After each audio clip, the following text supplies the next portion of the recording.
নমস্কার। আজকের গল্প শ্রদ্ধেয় লেখিকা আশাপূর্ণা দেবীর স্বপ্নভঙ্গ। নেহাত যে ভাতের অভাব ঘটিয়াছিল এমন নয়, তবু বেকারত্বের যন্ত্রণা দুঃসহ হইয়া উঠিবার পূর্বেই উপার্জনের চেষ্টায় একদিন মগের মুলুকে আসিয়া হাজির হইলাম। বলা বাহুল্য, আমার এই বীরত্বব্যঞ্জক প্রচেষ্টায় বাড়িতে কাহারও তিল মাত্র সহানুভূতি ছিল না। একে তো মায়ের কোলের ছেলে হইয়া জন্মানোর অপরাধে চিরকাল সকলে আমার বয়সটাকে হাসিয়া উড়ায়। আজ পর্যন্ত সাবালক বলিয়া স্বীকার করে না। তাহার উপর একেবারে মুলুক ছাড়া হওয়া, সম্মতি থাকার কথা নয়। আমি কিন্তু উপার্জনের জন্য যত না হোক নিজের নাবালকত্ব ঘুচানোর জন্যই বদ্ধপরিকর হইয়া উঠিয়াছিলাম। বন্ধু সুরেশ থাকে বর্মায়, বেশি দিনের কথা নয়, মাত্র বছর 2 আগে। বাণিজ্যে বসতি লক্ষ্মীর অনুপ্রেরণা লইয়া আসিয়াছিল। ঈশ্বর জানেন কি করে। চিঠিপত্রের আঁচে মনে হয় যেন লাল হইতে শুরু করিয়াছে। লুকাইতে তাহাকেই অনুরোধ করিয়াছিলাম আমার আখেরের চিন্তা করিতে। সে ঢালা হুকুম দিয়াছে, চলে আয়, যা হয় একটা হবেই। অতএব কোনো বাধা আমি মানি না গোছের মনোভাব লইয়া জাহাজে চড়িয়া বসিলাম।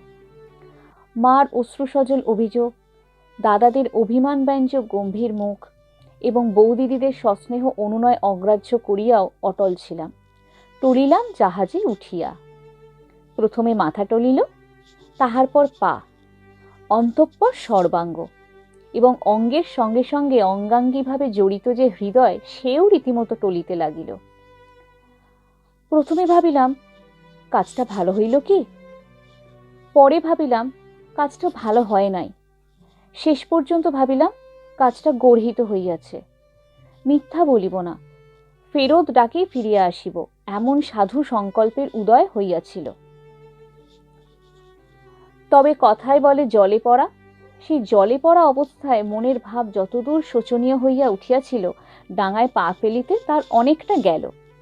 সঙ্গে সঙ্গে সুরেশের হাস্যোজ্জ্বল মুখ চোখে পড়ায় সমুদ্র পীড়ার গভীর পীড়া ভুলিয়া মুখে হাসি ফুটিল। কি রে, এমন ডাইনে খাওয়া চেহারা কেন? সুরেশ সবিস্ময়ে প্রশ্ন করে।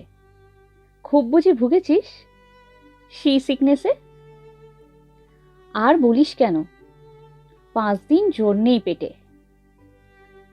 তুই এসেছিস তাহলে? এমন ভাবনা ধরেছিল। আসবো না মানে? কথার ভূমিকা স্বরূপ চিরপরিচিত থাপ্পড়টির যথাযোগ্য ব্যবহার করিয়া সুরেশ উত্তর দেয়, জ্যান্ত থেকেও আসবো না? মরে গেলেও প্রেতাত্মা হয়ে আসতাম তোকে রিসিভ করতে। ঈশ্বরকে ধন্যবাদ যে ততদূর করতে হলো না তোমায়। এখন দেখো আমার জিনিসপত্রগুলো, সব ঠিক হয়ে যাবে, তার জন্য ভাবনা নেই। তোর অনারে কাজে গেলাম না আজ, আয় দেখি। দেখিলাম সুরেশ ইতিমধ্যে বেশ লায়েক হইয়া উঠিয়াছে। না হইবে কেন, মায়ের কোলের ছেলে তো নয়। বাসায় যাইবার পথেই সুরেশ জানাইল, এসে পড়েছিস ভালোই হয়েছে। আমাদের বড় সাহেবের আলাপি একটা সাহেব, বার্মিজ সাহেব অবশ্য, খোঁজ করছিল একটা লোকের, ইনশিওর অফিস। মাইনেটা মনে হয় খুব খারাপ নয়, কালই একবার ইন্টারভিউ দিয়ে আয় না। আসিতে আসিতেই যাই হোক একটা চাকরির বার্তা পাইয়া মনটা কিঞ্চিত খুশি হইল। গাতব্য বিষয় 2-4টা জানিয়া লইতে লইতে বলি, তুই সঙ্গে যাবি তো? আমি আমি আমার কি করে যাওয়া সম্ভব হয়? আজ কামাই করলাম, কেন ভয় খাচ্ছিস নাকি? তুই দেখছি সেই রকম নার্ভাস আছিস এখন। কিছু ভাববার নেই, এখান থেকে বড় সাহেব ফোন করবে, এখন সব ঠিক হয়ে যাবে। বিকেলের দিকে যাস, বড় কাজের ভিড় কম থাকে, কথাবার্তার সুবিধে করিতে পারবি। সার্টিফিকেটগুলো এনেছিস তো? হ্যাঁ, জায়গাটা একটু ঘিঞ্জি গোছের বটে, তাছাড়া পথঘাট তোর অজানা। আমি বলি কি, একটা ট্যাক্সি নিস, ঠিকানা বলে দিলেই ঠিক পৌঁছে দেবে। বুকে বল আনো নজওয়ান। পেটেন্ট থাপ্পড়ের জোরে সুরেশ আমায় চাঙ্গা করিয়া তোলে। পরদিন সুরেশের উপদেশ ও বরাভয় সম্বল করিয়া বাহির হই। মংফু টুংফু কি জ্ঞান কো, ঈশ্বর জানেন কাহার উদ্দেশ্যে। একেই তো অজানায় আমার বড় ভয়, তার উপর সারাদিন মেঘ করিয়া থাকার দরুন মনটাও যেন ভারাক্রান্ত হইয়া উঠিয়াছিল। জায়গাটা সুরেশ নিত্যন্ত বিনয় করিয়া একটু ঘিঞ্জি গোছের বলিয়াছে, একটু নয়, যৎপর নাস্তি।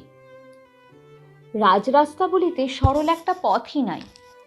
মনে হয় যে যেখানে পাইয়াছে যথেচ্ছভাবে দোকান গড়িয়া বসিয়া আছে। রাস্তায় তাহাদের মর্যাদা বজায় রাখিতে ঘুরিয়া বাঁকিয়া যেন তেন প্রকারেণ নিজের একটা স্থান সংগ্রহ করিয়া লইয়াছে। সেই সংকীর্ণ গলি সংকীর্ণতর হইবার মুখে একটা মোড়ের মাথায় গাড়ি থামাইয়া চালক মহাপ্রভু সসন্ত্রমে জানাইলেন, গাড়ির আর অগ্রসর হইবার ক্ষমতা নাই, অতএব নামা দরকার। বেশি হাঁটিতে হইবে না। ডান হাতি গলিটা পার হইয়া বাঁ হাতি আর একটা ধরিলেই খানচারিক বাড়ির পরেই দোতলা বাড়ি। কাঠের সিঁড়ি দিয়ে শটান উপরে উঠিয়া গেলেই গন্তব্যস্থান মিলিবে। লোকটা ইংরাজি জানে, ভদ্রগোছের চেহারা। ভাড়া মিটাইয়া দিয়াও তাহাকে সেখানেই অপেক্ষা করিতে অনুরোধ করিয়া দুরু দুরু হৃদয়ে অগ্রসর হইলাম। কি জানি বাবা, গাড়িটা ছাড়িয়া দিলে ফিরিতে পারিব কিনা। পরবর্তী ঘটনার বিশদ বর্ণনা নিষ্প্রয়োজন। এইটুকু বলিলেই বোধ করি যথেষ্ট হইবে যে নিজেই স্বীকার করিলাম যে সাবলোক হইতে এখনো অনেক বিলম্ব আছে আমার। পূর্ব দক্ষিণ ঈশান নৈরিত কোনো পথেই অভীষ্ট স্থান খুঁজিয়া পাই নাই শেষ পর্যন্ত। একই পথে 5 বার ঘোরাঘুরি করিয়া অন্যের সন্দেহভাজন হইবার ভয়ে পূর্ব পরিচিত মোড়ে ফিরিয়া আসিলাম। দেখি ট্যাক্সির কোনো চিহ্ন নাই। কোথায় গেল সেই জানে। অনির্দিষ্টকালের জন্য থাকিবেই বা কেন সেটা আর মনে পড়িল না। তবে এটা যে সেই মোড়টাই কিনা সে বিষয়ে যথেষ্ট সন্দেহ থাকিয়া গেল। সব দোকানগুলাই এক ধরনের, সব মুখগুলোই এক ছাঁচের। ঠিক এই সময় সারাদিনের বর্ষণমুখ আকাশ বর্ষণমুখর হইয়া উঠিল। কথাটা শুনিতে কবিত্বের মতো, কিন্তু সত্য বলিতে কি আসলে মনের অবস্থা যা দাঁড়াইল তাহাকে ঠিক কবিত্বের কোঠায় ফেলা চলে না। কোনো রকমে মাথাটা বাঁচাইয়া একটা জুতার দোকানের শেডের নিচে দাঁড়াইলাম। বৃষ্টি থামারও কোনো লক্ষণ নাই। পরন্ত বেলা, মেঘের ছুতায় অসময়ে নোটিশ দিয়া গেল। কাজেই সন্ধ্যাদেবী আসিয়া চার্জ বুঝিয়া লইলেন। আমি দাঁড়াইয়া ভিজিতেই লাগিলাম। দোকানদারটার সঙ্গে ইংরাজিতে একটু আলাপ জমাইতে চেষ্টা করিয়া ব্যর্থ হই। লোকটা নিরেট ব্রহ্ম।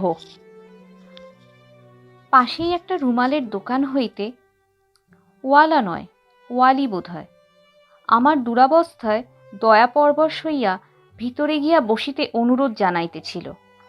ভাষা না বুঝিলেও ভাবে বুঝি, কিন্তু মার স্বনির্বন্ধ সাবধানবাণী মনে পড়িল। কাজেই সবিনয়ে তাহার আহ্বান প্রত্যাখ্যান করিয়া ভিজিতেই থাকি। একেই বলে সুখে থাকতে ভূতের কিল খাওয়া। কি এত প্রয়োজন পড়িয়াছিল সুখের কলিকাতা ছাড়িয়া এই ভাগাড়ে আসিয়া মরিতে? ভদ্রলোকের জায়গা নাকি?